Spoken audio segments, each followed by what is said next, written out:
Aujourd'hui, on va parler des proverbes. Nous pourrions facilement trouver des similitudes dans nos deux langues. Par exemple, le temps c'est de l'argent. 时间就是金钱, c'est exactement pareil. Ou encore, il n'y a pas de fumée sans feu. 无风不起浪, il n'y a pas de vague sans vent. C'est presque la même chose avec une petite nuance. Cependant, dans certains cas, la langue chinoise est tout à fait unique. Là, je vous parle d'une des grandes difficultés de l'apprentissage de cette langue. Il s'agit des chengyu, littéralement devenir langue. Les chengyu sont composés dans la plupart des cas de 4 caractères, pour une question de sonorité et rythme. C'est important d'en connaître quelques-uns, un peu comme vos expressions françaises, qui peuvent être difficiles à comprendre pour les étrangers, comme tenir le haut du pavé ou bien se croire sorti de la cuisse de Jupiter. C'est également très intéressant au niveau culturel, parce que la plupart des chengyu sont apparus en Chine ancienne. Il en existe des simples, par exemple, yi xin yi yi, un cœur, une volonté, c'est-à-dire se consacrer totalement à quelqu'un ou à quelque chose. Son opposé, c'est san xin er yi, 3 cœurs, 2 volontés, c'est-à-dire hésiter, tergiverser ou encore, dans le sens moderne, infidèle. Les chengyu comme yi xin yi yi et san xin er yi sont faciles à retenir, car lus les uns après les autres, les mots donnent la signification. Pourtant, certains chengyu sont tirés d'histoires décrites dans les livres antiques.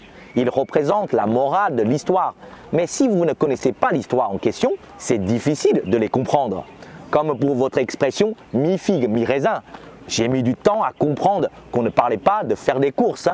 Dans la dernière émission, je vous demandais si vous connaissiez la réponse à la devinette suivante « Qu'est-ce qui est long comme un serpent mais qui a des pattes ?» Aujourd'hui, je vous explique tout avec l'anecdote du chengyu « Hua she tian zu ». Hua, c'est dessiner. She, le serpent. Tian, ajouter. Et zu, le pied. Qu'est-ce que ça veut dire? Dessiner des serpents et leur ajouter des pieds? L'histoire de Hua she tian zu fut racontée dans Les stratagèmes des royaumes combattants, un livre qui date du 3e siècle avant Jésus-Christ. Déjà à l'époque, les gars, ils savaient s'amuser. Les royaumes combattants, c'est une longue période de chaos avant l'établissement de la dynastie Qing.